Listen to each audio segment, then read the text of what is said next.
No eyeball. Matt. Shh. 1, 2, 3. Let's see how quiet we can be. Is that how it goes? I was never good at the quiet game. I can tell. Heads down, thumbs up. You got your name on the blackboard That's a lot. pretty didn't you? 7 I think we're going. Now we're live. All right, here we go. You ready? Let's do it.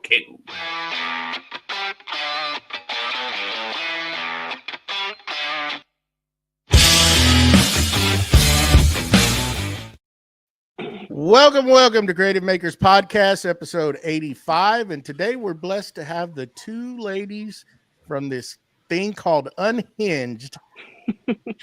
I had a different thing set up and I messed that totally up. Good job. But, that's how it goes. It works. He had one job. Just one. I had one job and I messed it up. Sorry. But Take two. Take two. You want to start it all over again?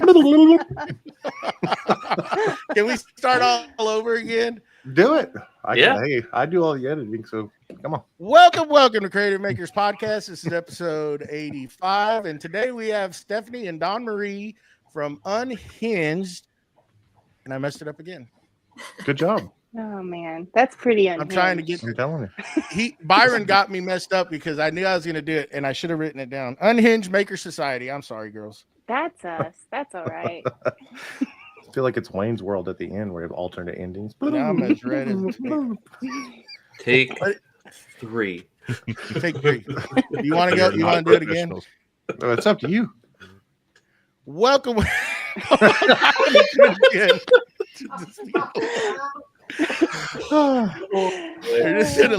gonna let that lay there. Sorry, I'm red as a tomato right now. If you can't tell, and You're doing great. Thank God for It's my awesome. internet being so messed up. It's hot in here. Anyhow, Great job. This is gonna be a show. Anyhow, thank y'all for being on here. I'm Joe. Can't even get You're his Joey. Come on, Joey. You're Joey. We probably need to start this over again, don't we, or just leave it in there? I think let's just leave it. This is fun. We're having fun. Okay, all right. It's real life. That's what. Yeah. happens. It is. Hey, I hit a button. Anyways, I'm Joey with Steel Blade Woodworks, and we have Mustache with the Wooden Mustache, Matt with Wacky Works, and BJ with Byroms Custom Woodworks. And we have Stephanie and Dawn Marie with Unhinged Maker Society. Yes, I did it. Woo, good job. Anyhow, what's going on? Thank y'all for taking the time being with us. What's going on, guys? Yeah, thanks for having us. We're on a podcast. We're on a show. That's what's going on. Yeah. Real life stuff going on here. I messed it up.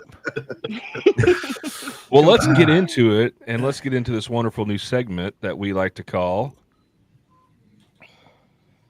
What's Glue with You? There you go. Now that it works. All right. See, it's just going to be one of those days, ladies and gentlemen. Technical difficulties. Starting with the brain down. Since we have some wonderful guests on here, let's start this off with our wonderful guests. So, Dawn, why don't you start us off? What do you got going on in the shop this week? There wasn't a lot going on in the shop this week because we are moving, and so we were doing a lot of that. But I did happen to get out here and make a few door hangers for my members. So basically just some springtime, which is really nice because we were just talking about the weather and being stuck in winter and cold. And so making some things for spring felt really good. So yeah, just some door hangers, simple stuff, but really kind of focused on the family at the moment and getting us into a new house. So Nice. Nice. And Stephanie, what about yourself? I've been catching up on a lot of odds and ends since coming back from APA. I had a couple big orders that I had to run on the UV printer, some corporate mission statement signs, and just a bunch of other random odds and ends. So I'm getting there. I'm pretty well caught up Getting now. there? It's All odds right. and ends that get you. They do. It is. All right. Well, let's move on over to the man, the myth, the mustache, Mr. Matthew. Oh, hello. Let's see. My shop is still destroyed. I feel like we're gonna have the same conversation for the next few weeks, but I do have some of the pink foam board insulation that I need to put into my little water main shut off, and then I can get that buttoned up, move stuff around in the shop. Matt helped me with some layout of moving stuff around in my shop, so we're gonna take advantage of that and hopefully be a little more efficient, because I have a tiny one-car garage shop, and any space savings is a bonus. So yeah, 100%. but doing some 3D modeling. Got a new TV in the office, had to rip all that down, but yeah, that's it for me. And my Texas brother, Joey, what do we got going on? Have we unboxed anything this week? That's the question that everyone wants to know. No, but I did get another one that's going to stay in the box. I'll add it to my collection here after the show. But yeah, I hadn't done nothing. It's been too cold. And maybe that's the problem that I had at the beginning of the show, just it's starting to warm up a little bit. The blood's starting to flow again. Brains defrosting. Sure. Yeah. Had a brain lapse there. Maybe it's just old age. I don't know. My wife's telling me, I'm starting to forget a lot of things. I blame it on her, I do. I blame it on her. Because she asked me, she said, "You got a lot of white on this side." And I said, "Huh, really?" And it's like, that's the side that you're always on, Oh, man, come on now. Hey, if it makes you feel sorry, honey, if you're listening, I love you. I just being funny. Don't lock the door. I got keys anyways. Makes you feeling better. When I cut my beard, when I cut all 12 inches off my beard back in December, the first thing my son says to me is, "Wow, I can really see the gray in it now." And I'm like, "Wow, I'm about to hit you." I'm like, "Gee, yeah, I love you too. Thanks, kid." You caused this. Yeah, exactly. Yeah, I wasn't It's great all before y'all's he came fault. along. Yeah, Mr. No, Matt. but I haven't. Joey, I you're need not to get going. Oh, I need to get going on my Make What You Fear project. We're getting about almost a month out, so I need to get going on that. Coming down to the wire. Yeah, I'm starting to procrastinate. It's Mustache is just a bad influence on me. I'm getting that procrastination mode in me. So, just don't epoxy something to your workbench, and we'll be okay. Never will do that. I can teach you, Joey. I know you can. You're good at it. I know you can. You're definitely good at that. But yeah, that's about it. Well, Mr. Shop Organization expert himself, Mr. Matt, what do you got going on? I just got done doing the Winfinity Elite Journeyman. No, not Journeyman. Foreman. I did the 4x4 inlay of my logo into the middle of that spool board, which looks awesome, by the way. Yeah, it does. Thank you. Flattened it all out, sanded it with the spindle, so that way I didn't have to actually do much. I'm all about not doing anything. So I got that done. Did a layout for Matt for his shop, which that I love. I enjoy doing that kind of stuff, and helped the wife. She just got done doing a humidor for a single cigar humidor. So she just got done turning that, and I tell you what, drilling 1.25 inches through spalted maple that has been stabilized. Learned real quick. Smoky. I had to do step-up bits. I had to. I tried doing just the 1.25 inches and said that it said nah. So I guess got it started, and then I pulled it back out and drilled out additional holes, additional drill bits, and stepped it up in size until I could actually cut through it. It was a little tough. And then so she got that all turned and then got it sealed, got a good finish on that. And yeah, that's about it. That's all I've been doing, really. So, It's not beautiful. much. I seen pictures of it. Brandy did a awesome job on that. Yeah. Awesome job. Came out cool. Very Could nice. you use a Forstner bit for that, Matt? Yeah, it was a Forstner bit. I Oh, it did the was. 1.25 in it. It said, eh. Yeah. We actually bought a brand new one, and it said, nah. He said, it just laughed at it. So, yeah, I had to drill out and get started out with a quarter-inch bit and work my way up as high as I could just to get the Forstner bit to work. So you doing it on the drill press or by hand? So I used the Wackerle movable mobile drill press. That's what I used because I got the clamps. I got the clamps on it, so I can actually clamp the piece, and then that way it stays flat and straight and true, and it holds the piece in place. So it works really well. Very nice, very nice. Oh, cool. What you got going on, BJ? Well, kind of like Joey, I'm finally thawing out.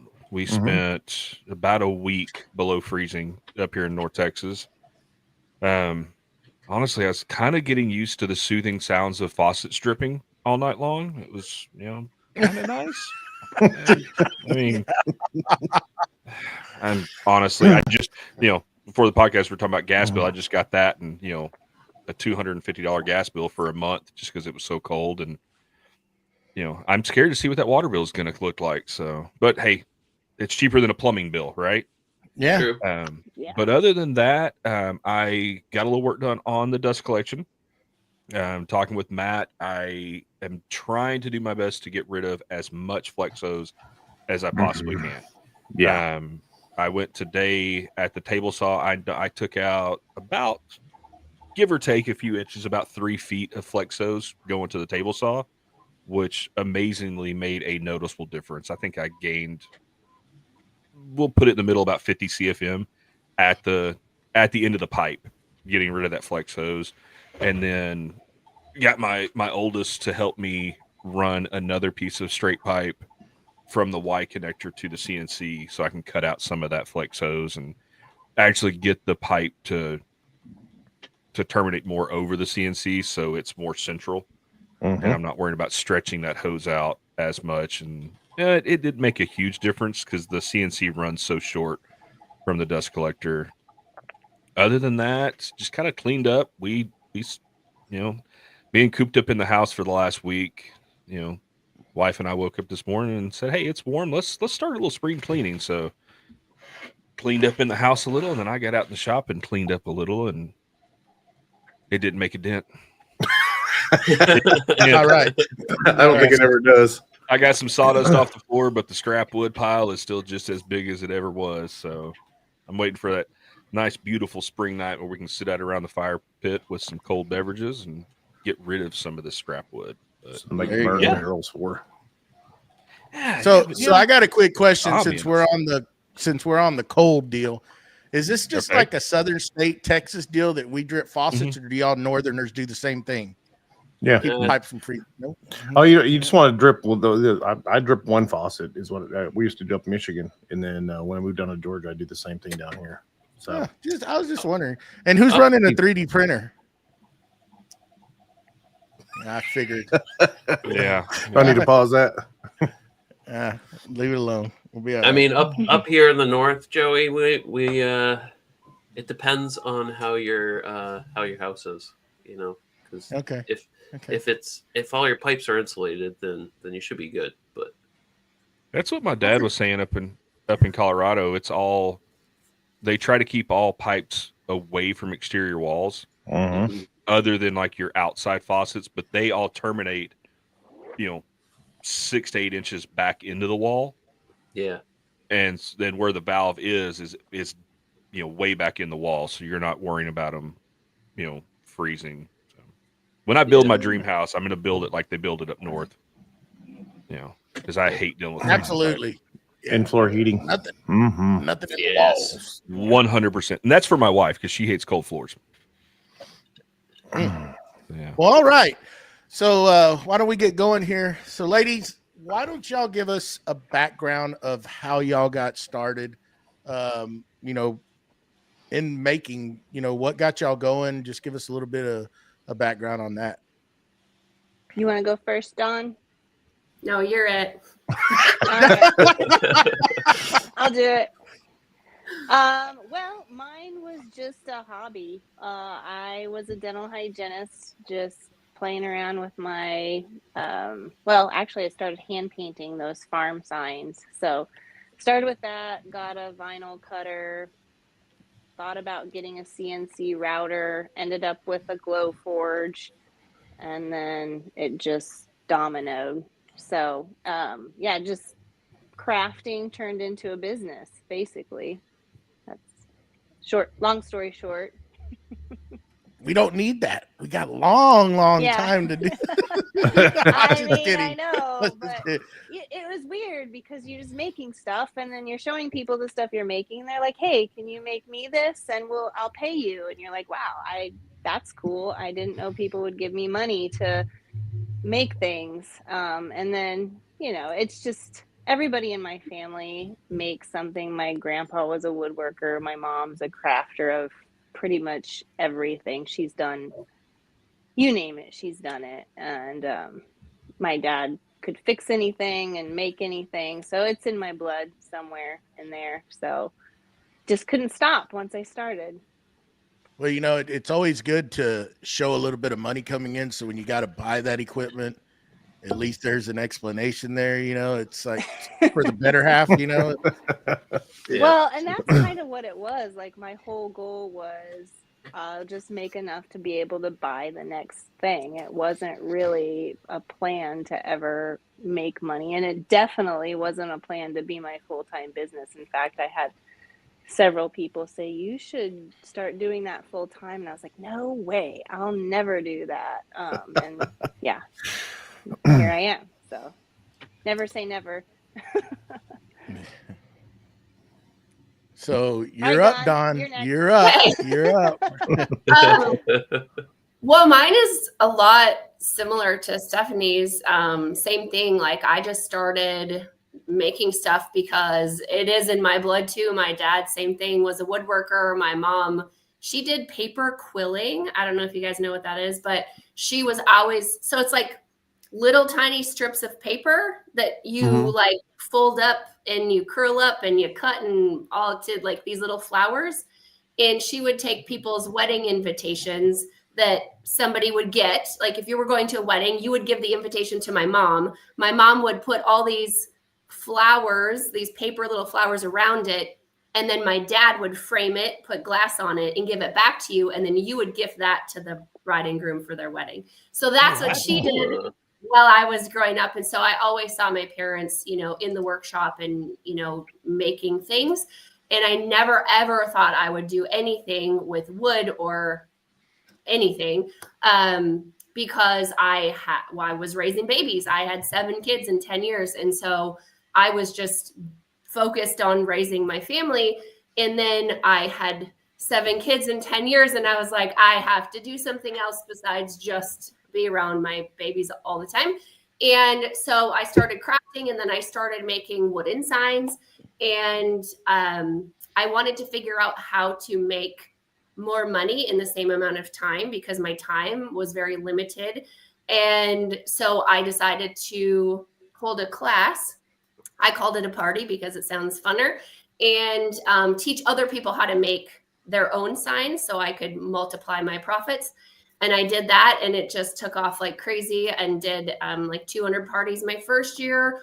And it was instantly like a full-time income. And I did that for a few years. And then in 2020, January of 2020, I decided to take it online and teach other people how to do what I did.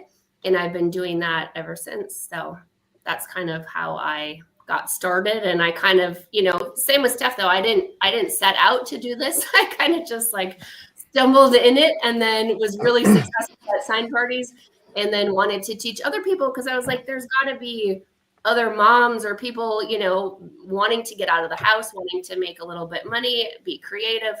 And yeah, one thing, the vinyl cutter turned into the first laser, which turned into the second, which turned into more. And that's where Stephanie and I met, was through a laser company. And then here we are. So there you go. Yep. So what I heard is you did some of that to keep your sanity. so that you weren't talking to Absolutely. children. You could have adult conversations. Got it. 100%.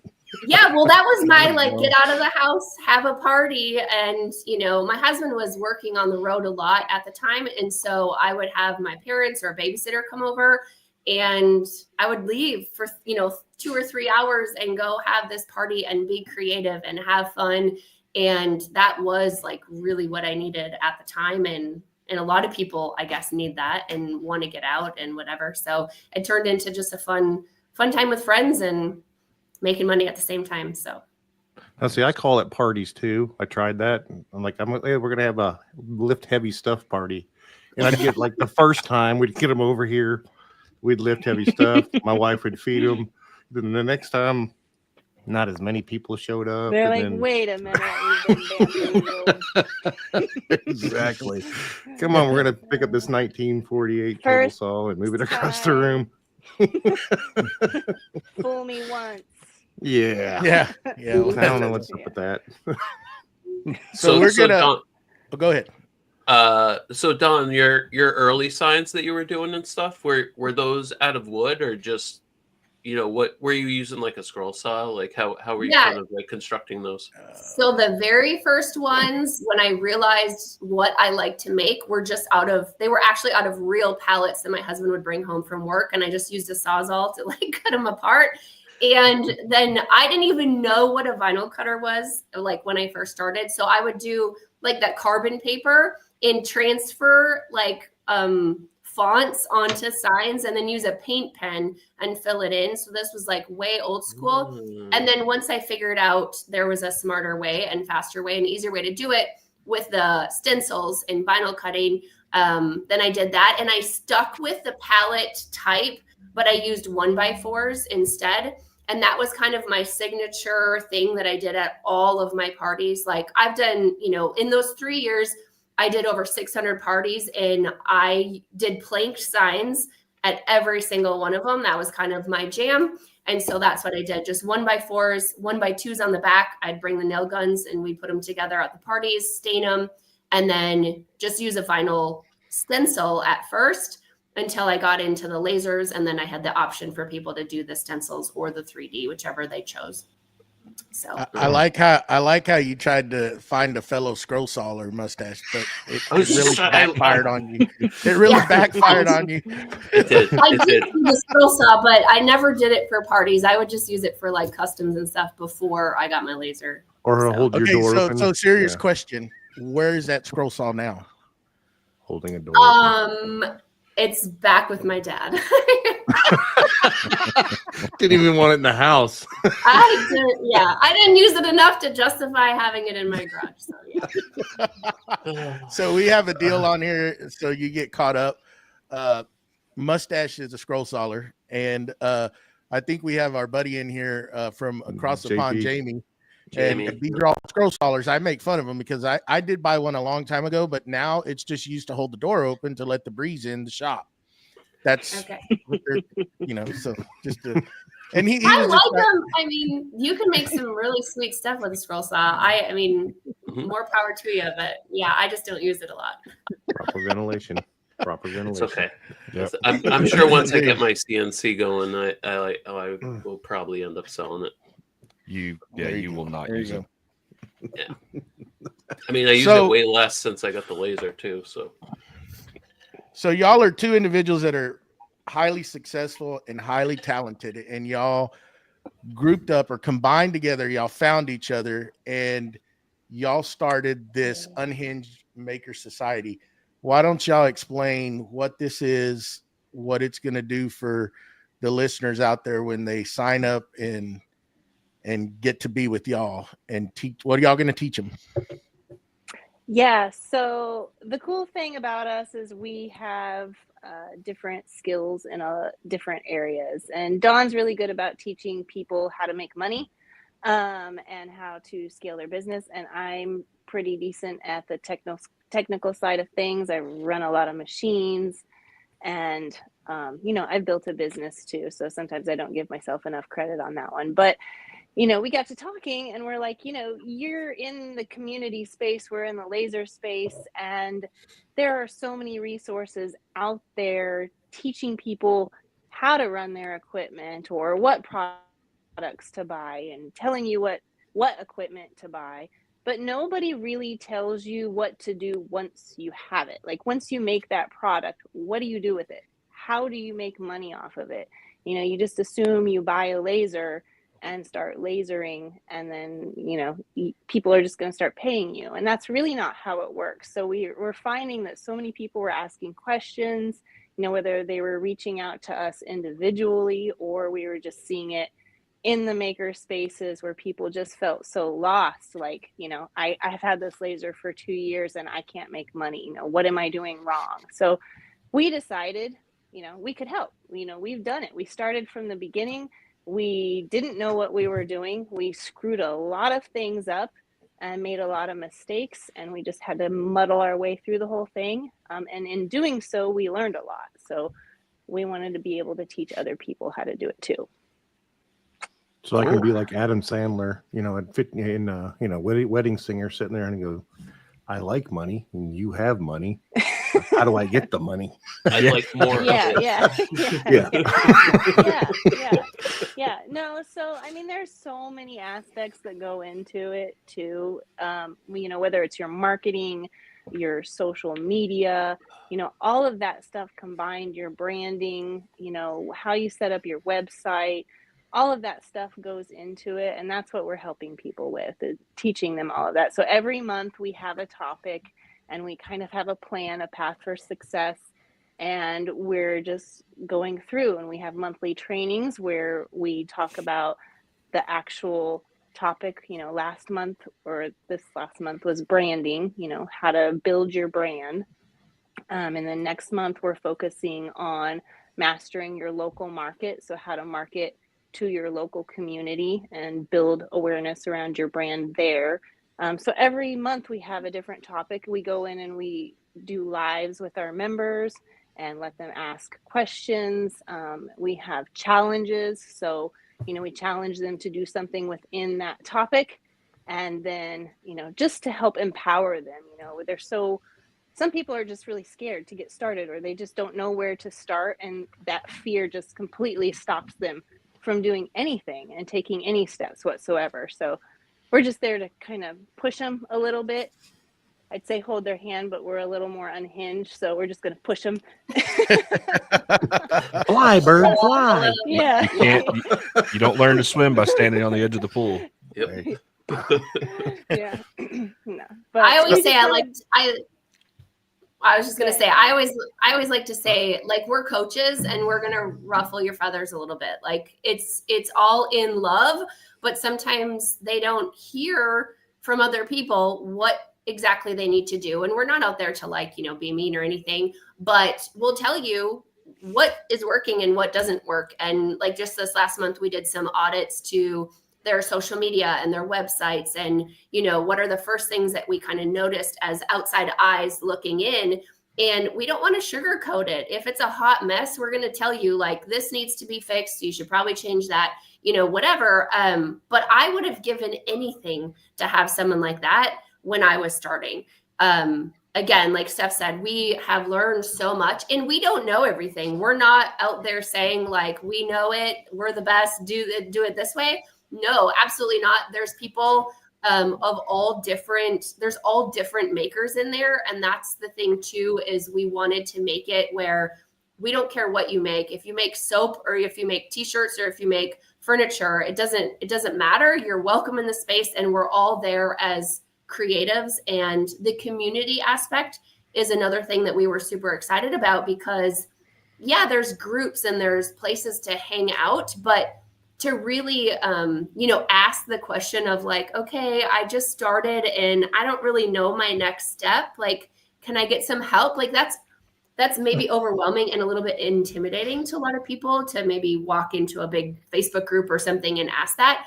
And so we want to build that community and really have our space be a place that people can come to and get those questions answered, and, you know, have somebody in their corner as they're growing their business. And like Steph said, you know, that is my passion, is helping people make money, and has been for, you know, 5.5 years since I've had my online business. And that's one thing that I just love, is seeing other people succeed. And I know Stephanie has that passion too. And like, that's why it's just gonna, this was February was our first month, and it's gonna be so great. Like, we're just having so much fun, and it's just gonna get better and better. And we have guest speakers come in every month and talk about a topic that they are like an expert in.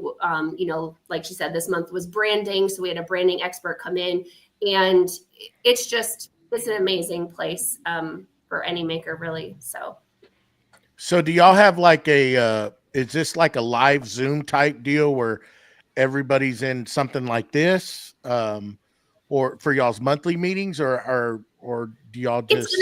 It switches up. Sometimes it's pre-recorded. Sometimes we'll do live Zooms. We'll get, everybody on. And so the format kind of changes month to month, depending on what the topic is. Like the guest speaker, some months they're going to be live with us, and some months it's going to be pre-recorded. Again, just kind of up to them and what fits in with the schedule. So it's definitely a mix of all of that, though.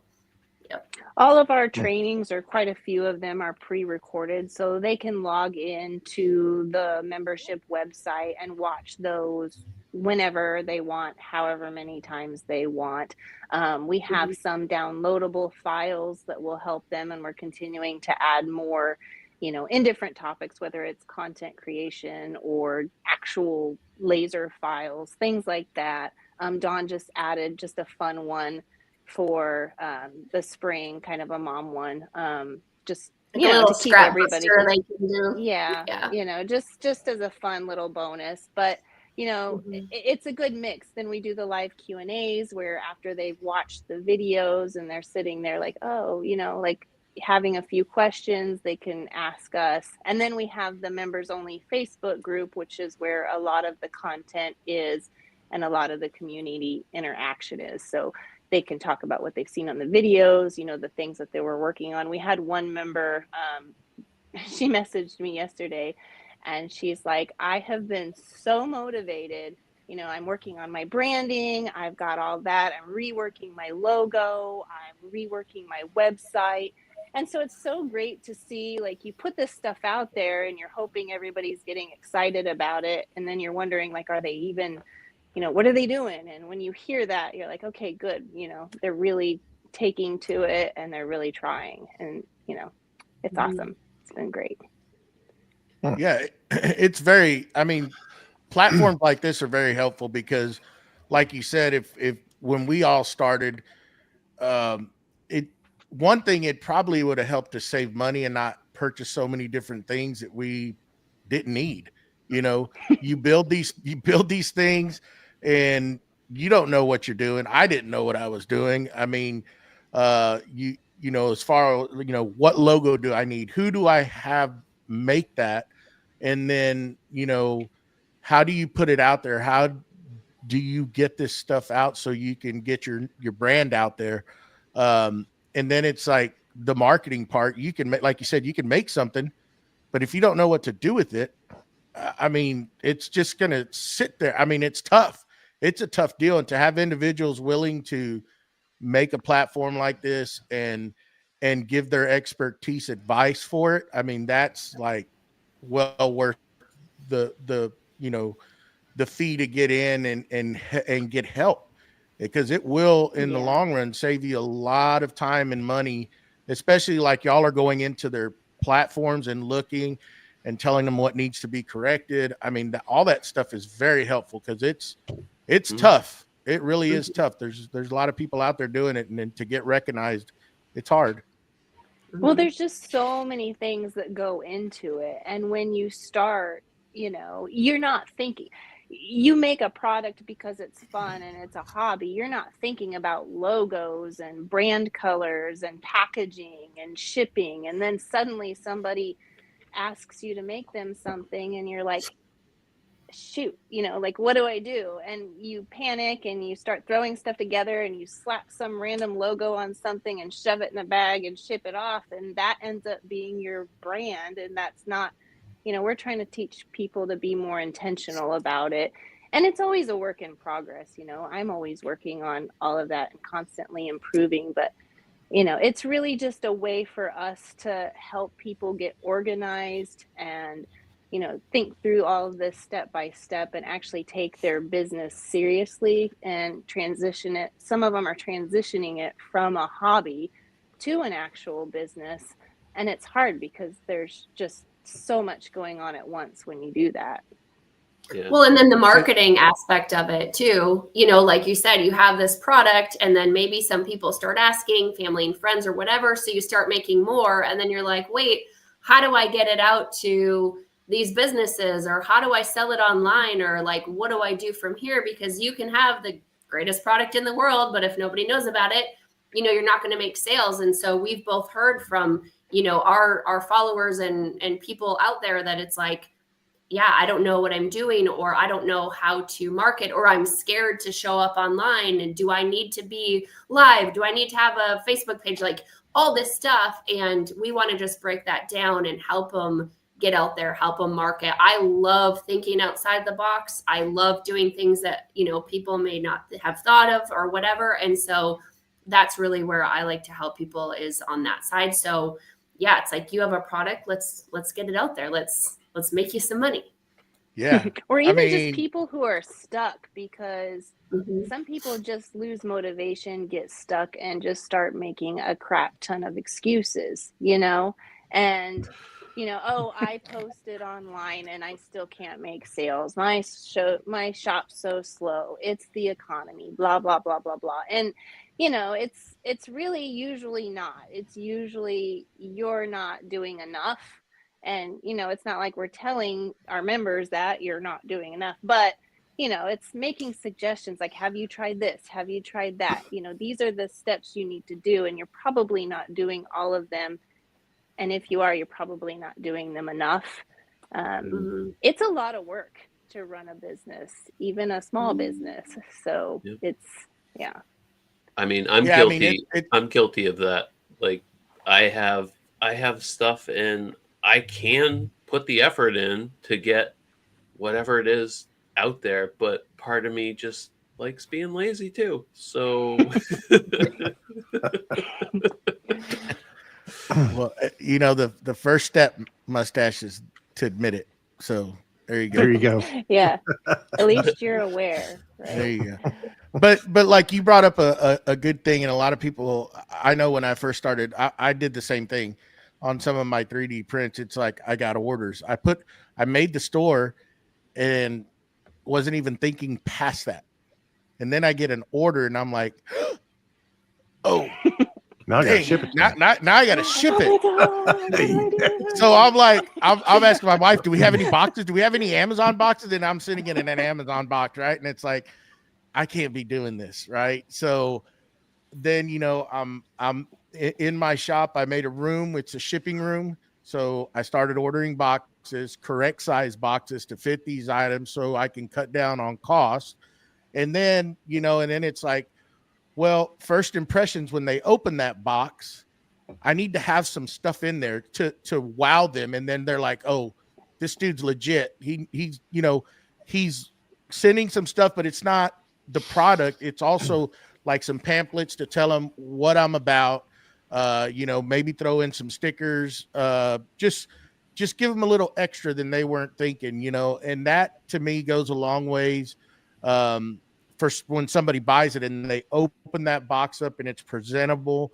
So that's a good key thing that people that are wanting to do this need to add that into their items when they send it. Now, I'm not perfect. I came up with some stuff myself, and I know I could use improvements on it, but those are good things to think about. It's just, boxes, tape, packaging. I mean, it goes on and on and on, and all that has to be figured into your costs because it gets expensive, Right.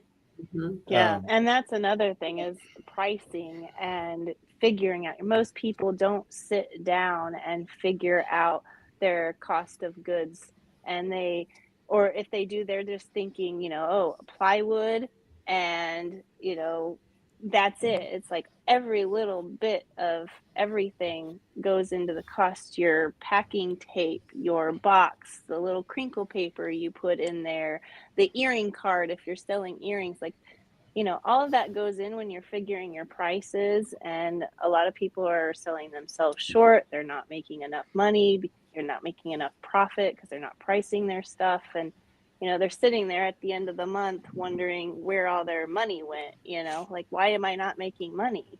Or I didn't do Etsy because their fees are too high, or, you know, like, well, then you're not pricing your stuff right. You know, it's all of this stuff that people aren't taking into consideration when they're running their business, that, you know, you can't run a business if you don't know how to do that. So, I'll comment on that because, you know, like with the skulls that I make, the price that I have them at, I did all the analysis on it. What do I need to make, looking at Etsy fees, shipping, every little bit to still make the number that I need to be profitable. Well, then you see other people making them, and they're making, like, if you do the math, they're making maybe 50 cents to $1 per item. Yeah, they killed my sales. And at the end of the day, it's like, okay, cool. If you don't want to make a dime at the end of the day, then just keep going. But at the end of the day, like, and I had people go, oh, you're so expensive. You're ripping people off. Look at the actual cost that goes into this. You know, $60 for an item. When you look at every bit of cost, I'm not making 10, 15 bucks an item, but you have other people that are selling at half that price. And it's like, you're not going to be in business long. You're not going, you know, at 50 cents profit per item, you're not going to be doing this forever. Burnout. They're going to be doing this short term. And here's an example. I sold on TikTok Shop for a while, and I sold earrings. I'm basic, nothing special, teardrop shaped earrings. They didn't look, I mean, I wouldn't probably wear them, but other people like them. And I was selling mine for $18 a pair. And that's high. I was seeing other people selling them for $9 to $10 a pair. I paid for my UV printer with earring sales. So you can't tell me, I was twice the cost as what they were, but I still managed to make a crap ton of money. And how is that? Like, it's all goes into marketing. I was pushing out a crap ton of videos. I was in front of the camera. I was making products. I was posting, you know, and I was very, very active. Sure, you know, I probably could have sold more if my prices were little, but I would have been working harder for a lot less. So, you know, if you have to sell your products that cheap to be able to sell them, you probably shouldn't be selling those products in the first place, or you should be marketing yourself differently. One of the two. The key thing is knowing what you're worth, right? And make sure, because I had a big difficult time, excuse me, I can't talk today. When I started placing my stuff on Etsy, you start looking and you're starting seeing similar products to yours, and it's like, how in the heck are they making money off of this? Because I know what it costs me to make this, plus to ship it, and they're probably half or a third of the cost or whatever it is, and then they're offering free shipping, and I'm like, there's no way they can be making any money unless they're just selling a massive volume. Now they're just putting in the time, because, you know, there's no way. I don't see how they're profiting on this. And I was like you, Stephanie, I just put it out. It is what it is. This is what I'm going to sell it at, and I'm not going any lower than this. And they sell. People will know the worth once they buy it, and it starts getting out, and the good reviews, and like you said, putting it out there, making reels, doing advertising for yourself. You have to do it. You have to be out there, because if not, it's not going to go. It's not going to sell. You know. But that's what we're all about, is just helping people understand those things. There's, like I said, so much that goes into it, you know, and we've both done a lot of it, not all of it, but a good portion of it. And, you know, it's just saving people from having to go through it kind of the hard way that we did in the beginning.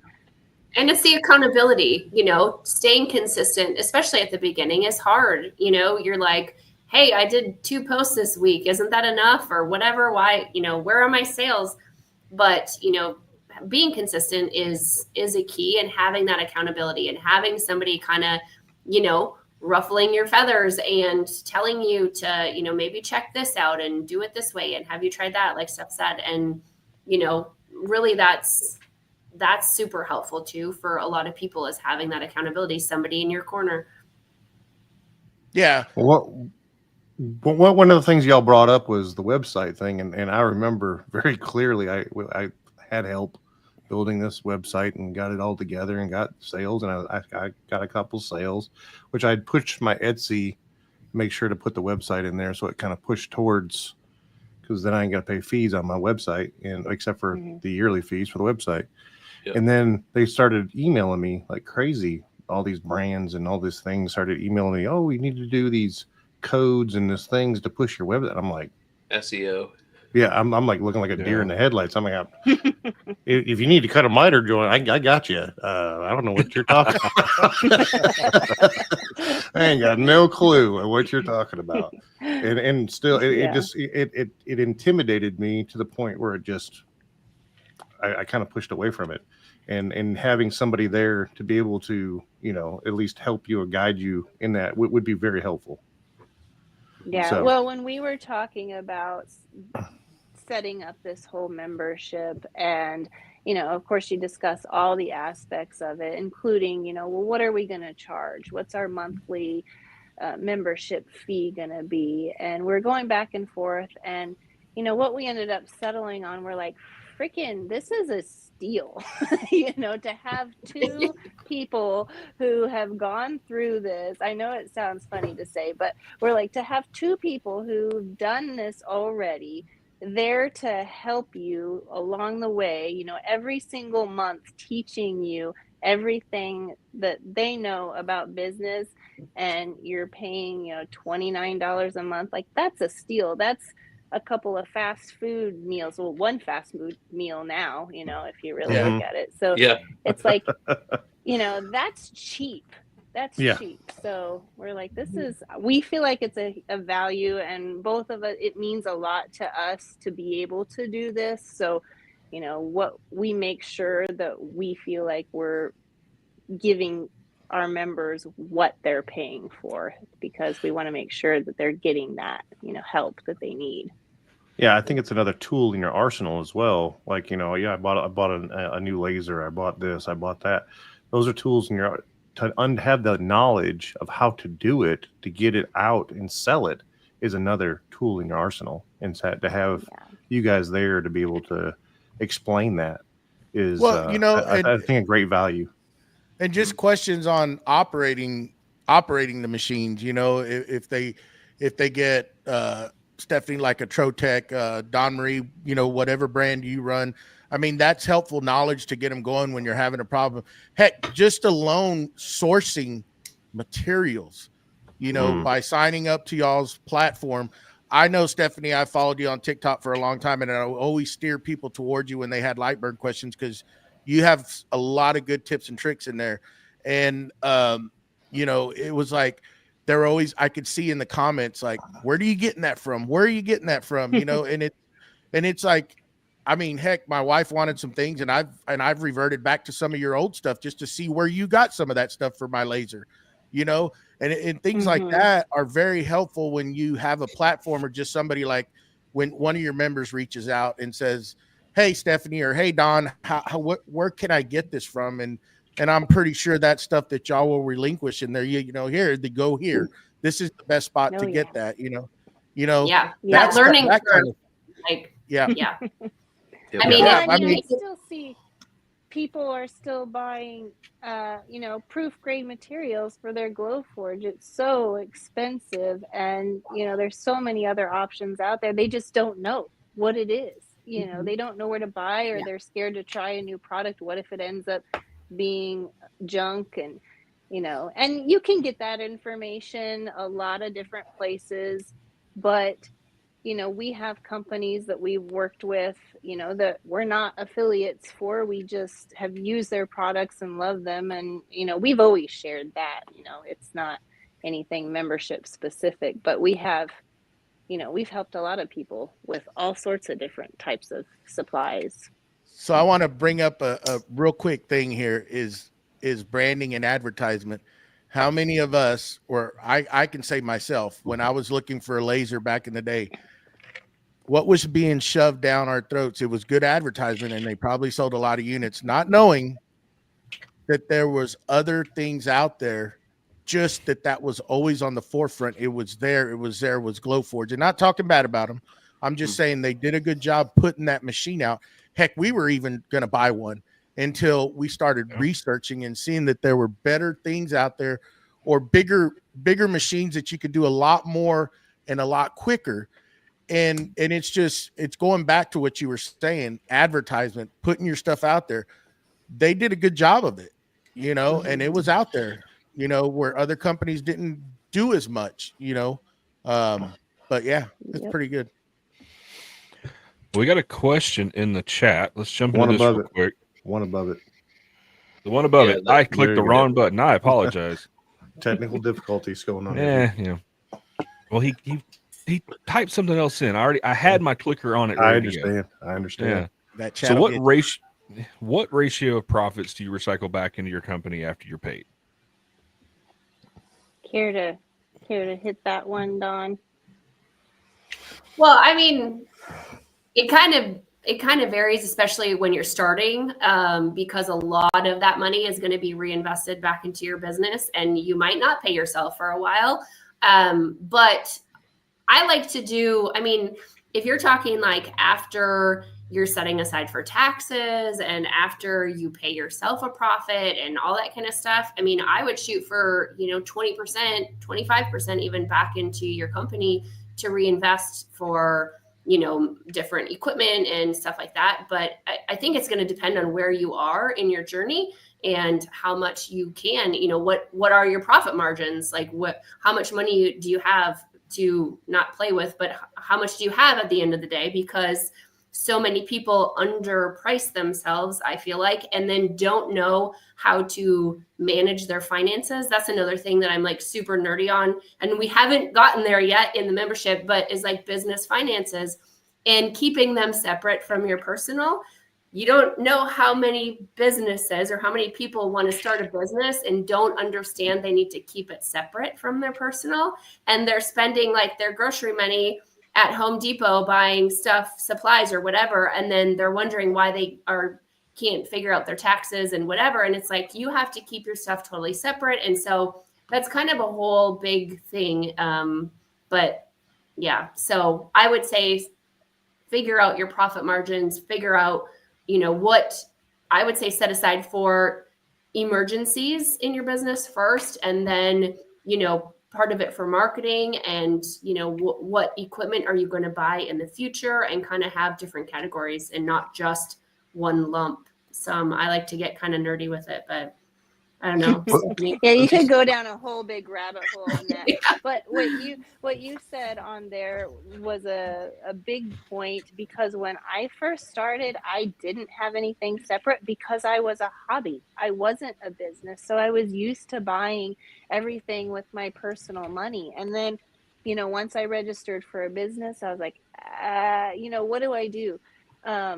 I ended up getting my own business credit card and only charging things, on there. I started using that account for everything, completely separating my business from my personal, actually getting some accounting software that tracks all of my expenses, instead of a little spreadsheet where if I remember to type it in, I'm lucky. And that's huge, because you got to pay taxes, you have to pay yourself, you have to plan ahead, all of those things that you didn't realize that you were getting into when you signed up for this business. And some people will run their businesses for years and never do any of that. And it just, it surprises the heck out of me sometimes. I think that's a huge thing as well. But I think let's go one step before that. How do you do your pricing? How do you figure it out? I don't have, like, for my signs, I never had like a fancy formula because I had so much margin that I looked at the competition. Was there anybody else out there making signs, doing what I was doing? What would the market pay for it? Like, I'm not going to go out there and charge, $95 for a sign party if they're only willing to pay 30 or whatever. And so I kind of had to just play what would I buy it for? Like, what would I go to a party for? Start there and then adjust as I went. And my sweet spot was $45, and I had about, minus my time in just supplies, I had about $5.50 into supplies. And then if you add in, some time for the instructor or myself or whatever, even if you rounded it up to $10 a person and I charge 45, like, that's a huge margin in there. And so I never stuck with a formula that was like, oh, supplies times 3 or whatever, because I would be way undercharging myself for what the market was willing to pay. So I think it totally depends on what you're selling, who you're selling to, where your audience is at, and all that kind of stuff. So I'm not a very good one to ask as far as like, what's your formula? Because I don't have one. I mean, if I'm being totally honest, when it comes to pricing my products, the first thing I do figure out is my cost to make it. So my materials, my shipping, all the little things that go into it, my ink if I'm printing. I don't always sit and figure out exactly like how many cc's of ink. I think some people do. I don't, because but you can get yourself into trouble, I think, sometimes if you focus too heavily on those formulas, because you end up either one, not charging yourself enough or charging enough, or overcharging. So you really have to take a look at, like what Dawn said, your actual product, the market value, what people buy, if this is even a product worth selling. Like, if you can't sell it for, or make that much of a profit, or it's taking you those layered ornaments that I see people make, that they're like painting with the little markers, at Christmas time, and they're making thousands of them, and they're like, they want to die because it's just awful and they're miserable and they have zero time with their family. I'm like, how could you even possibly charge enough to make it worth that? Like, find a product that you can make good money on and that you don't have to, torture yourself to make. It's not worth it. I mean, maybe it is worth it to them, but to me, I won't even touch that. Like, that's not worth my time. I'll go find a product that I can make a good ROI on, that I can just, bust through like that. That's the way I like to run my business. Watching you work with the UV laser, it's just like she's got it down. It's so simple. You push a button and then you take it over to your laser, you cut it out, and it's done. It's so easy. You can batch those out so quick, right? I mean, it's like insanely, to me, it's like you got to package them. You got to, maybe put the clip on, but you're not killing yourself, as to, like you're saying, the layered ornaments, that is like crazy work. And it's like, you hate yourself at the end. It's like, whoa, that's one thing that I've always done. It's like, I can design something in CAD and then I could send it to a printer and it's going to print it. And then all I got to do is package it. Yep. My main time is designing it in CAD, make sure it fits right, and then I'm done. The robot does everything. And right. And we all start out with what we work with, what we have, right? So when we start a business, we're not going to have the luxury of having, the expensive equipment that's robotically, you're not going to have a Mamaki UV printer and a Trotec laser, probably, unless you just have a crap ton of money to burn. Those are things that you build up to eventually. And, we realize that it's not, we don't have those expectations for our members or people starting their business. But as you grow, those are things that you should be thinking about. How can I scale my business? How can I make more product in less time, and make your time worth it? So, you just have to figure those things out. And it doesn't make sense to start out necessarily at that point always. But if you get to a point where you're making enough money to be able to afford to invest in better equipment, then that's the time, because you'll end up making more money in the long run because you can make products quicker. Right. Yeah, that was one of the things I did at the very beginning. Is I made some products at the very beginning that I realized after I put together my spreadsheets and I figured out what I was using, and I'm like, huh, I did that for I gave them $10 to do that product. And I went, okay, let's rethink this. Let's rethink this. Yeah. And then that's what I came up with. I use a multiple of 3 times 30%. And that way it's my products, shipping, everything that's into it times 3 plus 30%. And that way I'm paying myself back, paying back the equipment that I'm using, looking at a 5-year depreciation on it so I can figure it all out and pay back for what my investment after 5, should break it out into 5 years to be able to pay it completely back. But I don't know if I'm doing that right. I don't know if that's the right method or way to do that. Well, I think if it's working for you and you're making money, it's the right way. There's so many different ways to do things, and you're going to talk to a handful of people and they're all going to tell you a little bit different way. And yeah, some are better than others, but at the end of the day, if you're making money and you're able to grow your business, at least you're on the right track anyway.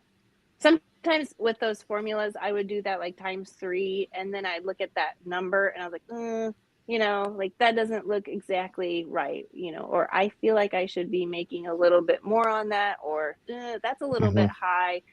I'm looking at the people, not usually Etsy, but I'm looking at like the market and what it typically goes for, and that percentage and that cost isn't matching, so I'll tweak it just a little bit.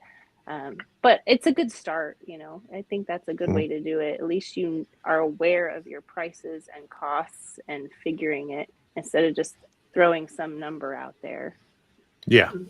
It makes like Don Marie said, back in the day when we had our boutique and I was burning the midnight oil, making signs. It was just, I had just started, so I didn't have all this fancy equipment and stuff. Right. So again, pallets were a big thing, but also what I'm trying to get at is knowing your area, knowing your market. What can you charge for it? Because a lot of times when you put the pencil to it and you break down that material, there's not a whole lot into it, and you could undercharge, but it's like looking around and seeing who you're selling to and what they're willing to pay. A lot of times is going to give you a pretty decent profit, according to what you have into it. And that's the way we did it. And I mean, we were very successful with it, but and some of these other things that we do now, I'm not anywhere near like what y'all two do. I mean, it's more scaled back. I just sell what sells, right? I have a job and I'm not doing this full time, and it's just fun, and I want to keep it that way, because we were at that point where we were burning the midnight oil every day, every night. I'd get off of work and we were building stuff, and then it became another job. And that's what I didn't want it to this time around. I didn't want that to happen, because then it's not fun. And when it's not fun, then I procrastinate like Mustache and don't want to do it. Anyhow. Yeah. And, you got to figure out what it costs to run your business too, to figure out your prices. So, a lot of people figure out what they need their hourly rate to be, or, what do you need to make in a month to be able to operate at all, and then start from there. Some people, I have the luxury of working out of my basement, so I don't have, the cost of rent to rent a warehouse or a building. So that's nice, but I still have a lot of other expenses, all of the, apps and softwares and websites and all of those expenses that I have every single month to run my business. And, all of that, it adds up fast. Mm-hmm. Oh, yeah. Your insurance, I have, business insurance. You know, if something should happen and, you know, knock on wood, a laser starts on fire or something, you know, you have to have that covered, you know, all of your inventory, everything. So yeah, I think figuring that Mike stuff from out. Brokenly brought that up, that insurance is different. Of course it is here in Texas. You can't, your homeowner's insurance doesn't cover this. And as soon as you mention business, they're like, whoa, what are you talking about? You have business insurance? You know, I was gonna check this that's a out. whole nother, yeah. Hobby. It's a hobby. It's a hobby. Hobby. Until something catches They're on like- fire. They're going to be digging into your finances, and they're like, that's not a hobby. Uh-huh. Hey, according to the Yeah, IRS, like- a hobby can still make money. Yeah. Yeah. Well, you know, and it was like, I don't need no business insurance. And the first time I fired this laser up behind me, we were doing a focus test on it, right? And immediately, I mean, I started chalking flames out of that thing, and I was like running around with, you know, like a chicken with its head cut off. I'm like, oh my God, how do we turn this off? You know, because I mean, it caught the wood on fire, and the guy that was helping me, he's like, put it out. And I'm like, I'm trying to. What is, you know? So, you know, there's fire extinguishers in here now, you know, but at the time it was like, I mean, stuff happens so quick with these things. It's like, I don't leave it alone anymore when I use it after that one time. And it's like, whew, you know, so you gotta really pay attention when you're working with some of this stuff. Things happen quickly. Yeah. It does. Yeah. It does. Yeah, and you just got to be careful. And you know, and I dabble in a little bit of woodworking. I know you guys do a lot more, and I really don't do much of it at all anymore. But, you know, just not taking your equipment for granted, you know, not getting too comfortable with it. You know, when you're working with something every single day, you start to take for granted the safety factors.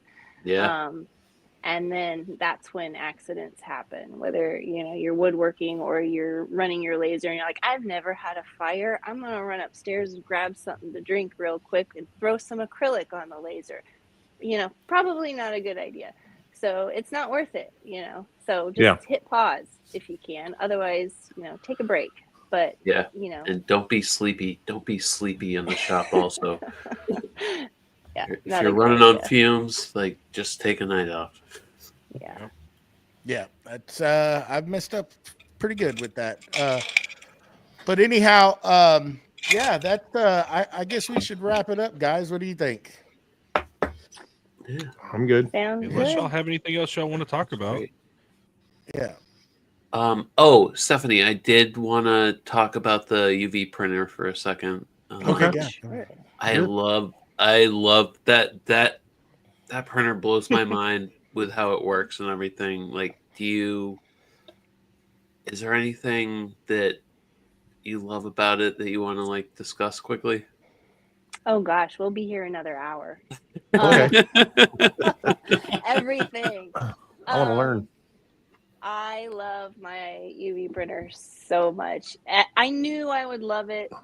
You know, I wanted one for 2 years. It was always one of those things that I thought I would never own. It just seemed like, you know, so far from what I would ever be able to afford or use. There wasn't a whole lot of information out at the time when I was researching them. So I was just kind of lost. And so that's why I started the Facebook group that I have with the fire and ink and the UV printing and lasers. But I love that thing. You can do so much. It has taken my business in a whole new direction. It's given me so many other possibilities of what I can make. And it's just fun. It's just a lot of fun. So one of the best investments I feel like I've made in my business. And I enjoy running it too. So that's nice. But like more specifically, did you have any questions about Well, is it like comparable to like speed wise? Is it comparable to probably like what you would want to know is like, will it print? What materials does it print on? Like, is it able to print on? I know it'll print on acrylic, right? And then wood. What else?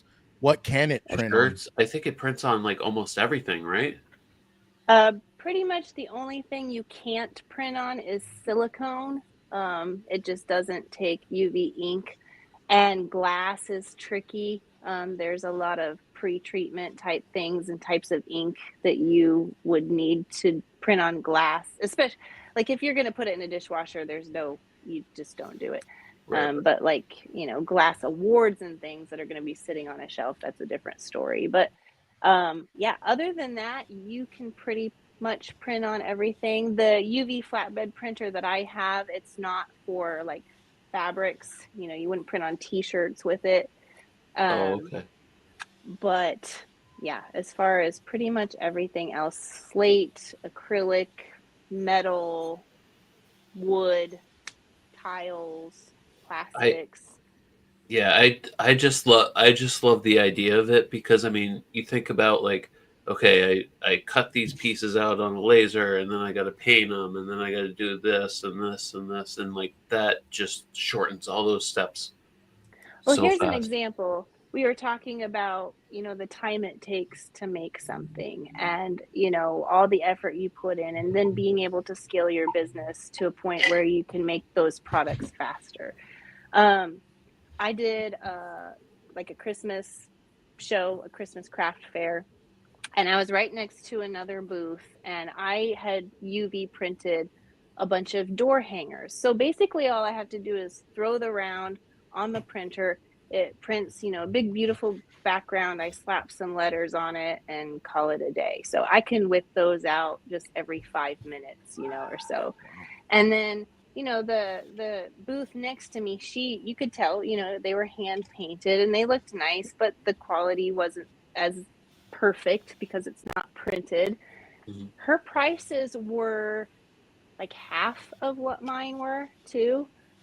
And at first I was like, ooh, maybe I should lower my prices because I'm right next to this booth and she's got the same signs. And I was like, nope, don't do it. She didn't sell a single one, and I sold about 10.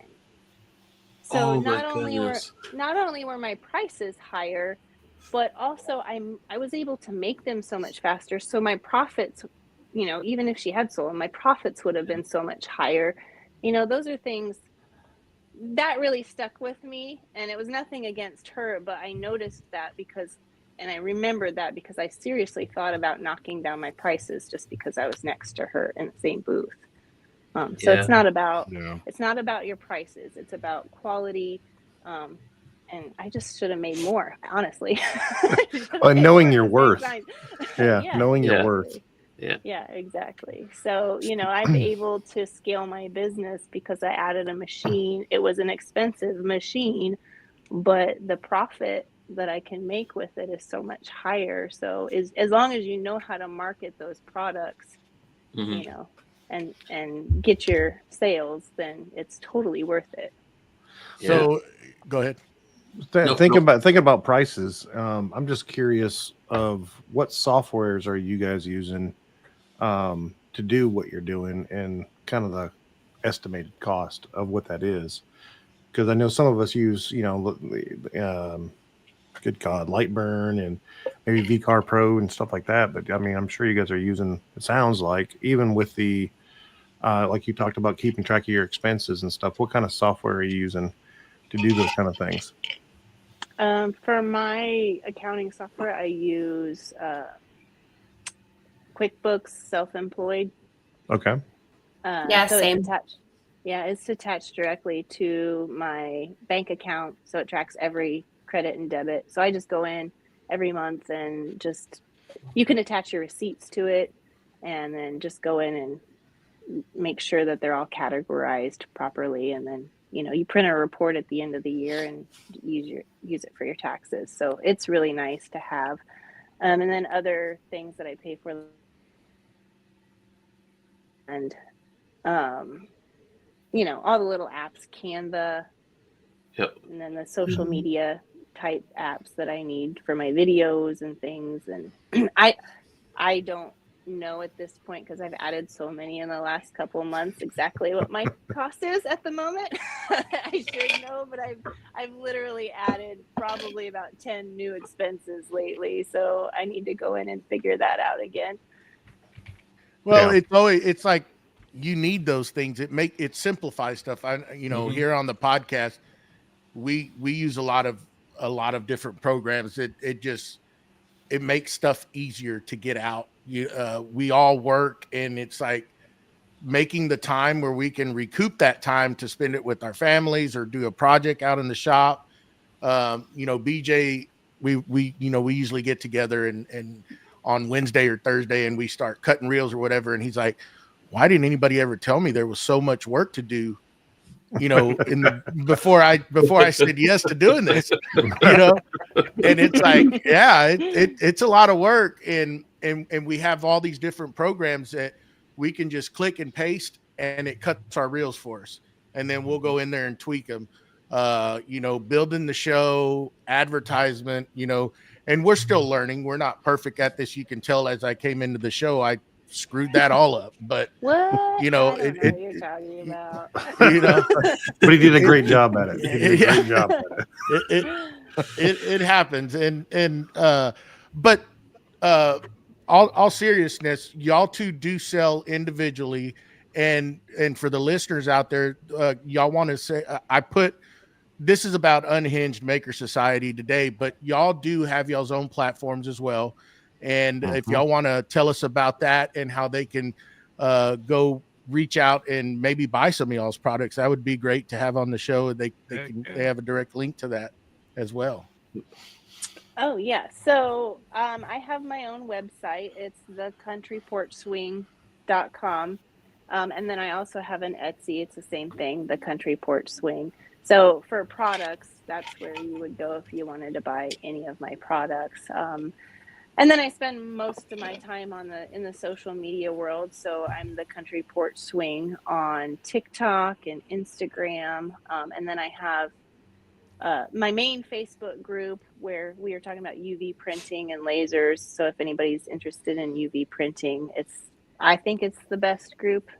I'm not biased or anything, but for that, and it's Fire and Ink, UV printing, and laser community. But there's so much information in there on UV printing, and there's a lot of users, not just myself, who have a lot of experience with it, a lot of different brands of printers and lasers, and so you can just learn a ton in there.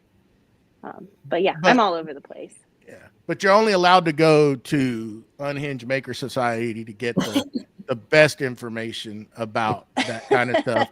So you can listen in to Dawn Marie and Stephanie. That's where you need to go to. I'm telling you. Well, you. that's where you're going to learn all the meaty stuff on the There you business side of things. Yes. And Dawn, how can they get a hold of you? So I'm pretty much on all the socials as Sign Parties 101, since that is kind of how I started. And what I still do is teach people how to make money with basically DIY craft parties. It doesn't have to be signs, but that was kind of my jam. So Sign Parties 101. My website is my name. So it's dawnmarieleggett.com. And all my stuff is on there if anybody wants to learn how to start having parties or events or how to do any of that stuff. But otherwise, my Facebook groups where you can learn is Sign Parties 101 and Make and Monetize. And that is for pretty much any maker that, aside from parties, if they want to start to learn how to market their stuff that they make, that's my free Facebook group is Make and Monetize. And then, of course, Stephanie and I have all the Unhinged Maker Society stuff everywhere too. So. Nice. And those parties are pretty successul, Dawn, aren't they? Those grab a It lot of people. Everybody to understand like the profit, the ROI on these things are insane. Like, especially if you use like, if you're just doing like door hangers out of MDF or something, it's incredible. And so, yeah, for the very small price you pay to learn one of these. I mean, I just had a student, you guys, do a party for 110 mom and daughters. So that's 240 people. Okay. And she charged $35 a person. So figure that out. Thousands of dollars in one night. It was actually local here. She's a student that's local to me. So I went to the party and took pictures for her and stuff. Incredible. And that was one night of work. And I mean, I can't even do the math in my head. So hang on, I'll tell you. So 110 times 35. So that's almost $4,000. And yeah, so yes, people love them. It's not going away. Anything that you make, you can turn it into a party. So that's where I come in and I show you how to do that. And then I show you how to market it, because you don't have to know anybody. You don't have to ask your family or friends. There's so many ways that you can get out there. Fundraisers are huge. That's what I'll be talking about at the Next Level Laser Conference. Like, it's just, there's ways to do it that I guarantee you probably haven't thought of. And that's what I like teaching. So heck, I even seen, locally Facebook, friends and stuff, husband and wives go into those things. And I'm like, that's, yeah.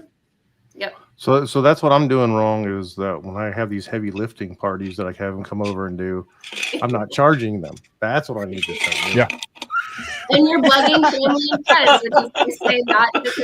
Yeah. Exactly. It might be the heavy lifting part too. But well, I don't mean, know. do I I'm not disguise an it as expert, light as a feather, or You Like could. No, you need to just start advertising it as a CrossFit party, and then there we go. There we you're go. getting the right All in people the there marketing. too. All in the Yeah, marketing. with beer and pizza at the end. Yeah. Well, that would be a Planet But- Fitness but- party. Burn the don't- calories but don't- and then recoup yeah. them later.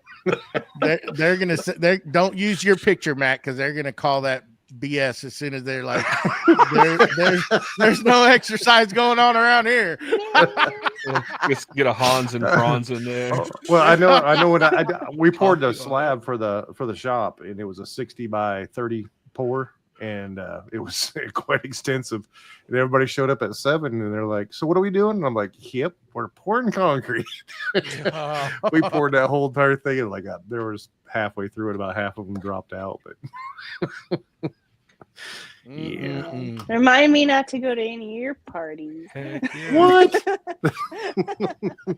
I fed him. He gives me a lot of crap because since I build my shop, I've that's my procrastination. I have the insulation and the air conditioning for it, and he's been dying. He keeps telling me I'll come down there and I'll help you, and I'm like, no, I don't want you to. I want you to come down here so we could just hang out, because I know how he is. I've known him for so many years, and it's just going to be I'm going to hate him at the end of the weekend. I know I will, because he's just. But we'll gonna have all wanna the just- insulation hung, the air conditioners up. We'll have it all done. Let's Yeah. clear this We stuff probably- off the laser. Let's get Yeah. the stuff Hey. off the CNC. Exactly. Yeah. Matt, I've already just done fly into that. Dallas. Matt, just fly into Dallas, pick me up. We'll drive down to him. We'll get it taken care of in a couple days. There you go. Oh, can you guys FaceTime me? Oh no, stop and pick up Mustache on the way. No, this is going to be a podcast insulation and AC install Party. weekend. There you Yeah, go. party. Yeah. Party. We got And all the party. I'm We gotta- charging y'all $1,000 Oh, that's what it is. for the weekend. See what It's y'all a started. party. You see, she's already influenced us today. No, I'm getting I charged. think I'm busy I on think that you day. ruined them, Don. They're just gonna start calling everything parties now because it yeah. sounds more fun. Hey, you know what? Well, I mean, it's like back in the If day the we had shoe fits. painting parties.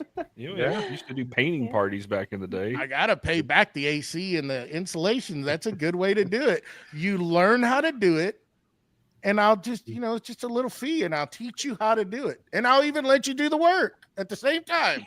Win-win. Hands on. Hands on. There you go. There you go. Hands-on party. It's Why a are you in a workshop. lawn chair? I'm filming. Supervisor. Yeah. Supervisor. I provided y'all with the tools and the material. Y'all get to learn. There we go. Anyhow, thank y'all very much for taking the time out of y'all's busy day to hang out with Yes, us. It's thank been you. a pleasure. Everyone that's listening, down in the description below is Unhinged Maker Society links. And we also, just to announce, we're affiliate. We have a link down there, so use it. Go sign up and go listen to these gals teach y'all, because they're very good at it. And make sure y'all go follow them. Instagram, TikTok, Facebook, everywhere. Are y'all on y'all aren't on YouTube yet, are y'all? Yes, y'all are. Y'all have a YouTube We page. have, yeah, we haven't put a lot of content up there yet, but we do have one. Yeah, I have my own personal. She has her own personal, and then we have an unhinged YouTube as well. So there you go. There you go. So anyhow, I'd like to thank everybody for hanging out with us tonight. It's been great. Please remember to head on over to iTunes, give us a listen, give us a review. I want 10 stars, 10 of them, please, 10 of them. 10, even though you can't. And you can also do it on Spotify now, just to kind of put that out there again. I still haven't figured out how to get to those comments, so we'll get that worked out. They're in the ether. I don't know. I don't know how we If get we to can those. figure I've out how to get tried. the comments, if we can figure them out, we're going to start reading them on the podcast. There we go. Yeah, we Leave can comments. figure out. So On iTunes Yeah, and if not- Spotify, and we'll find the best comments and we'll read one comment or two comment if they're really good every week. but be nice. I'll do the reading. Be I nice. like it. Eh. You know. Well, if So it's not anyhow, nice, we I won't gotta read it. go put this in the drawer to add to my box collection. So same time, same place, same beautiful faces. What were you gonna say? Is it really a tool if you've never seen it before? If it's still in the box, is it really a tool? Hey, know we're it's really not- there? We're not getting the Schrodinger's cat in the middle at the end of the podcast, guys. Come on. Okay. See- okay. Yeah, but I get to see something every year. I find it and I'm like, hey, I didn't know I had that. Look at But I that. have 2 of them now. Ooh, a piece of candy. Hey, my wife's in the chat. Don't say nothing. You know, she got plants today. I got a tool. Perfect. There you go. deal, Mhm. you know? Probably already got that tool. She just didn't realize that I took her to the nursery that was right down from Woodcraft, so that on the way out I can just kind of swoop in there, you know. But anyhow, Okay. haha. But Well, now anyhow, she knows. it's all right. That's one thing. Thank y'all again for joining us. It's been Excellent. wonderful. Thank you. Thank you for having Thanks us. for having us. It was Yeah, great. yes. Y'all were great. Thank you. Yes, thank y'all. So remember to go follow them. There's a link down below. Go sign up. Get your business going. Until next time, we are.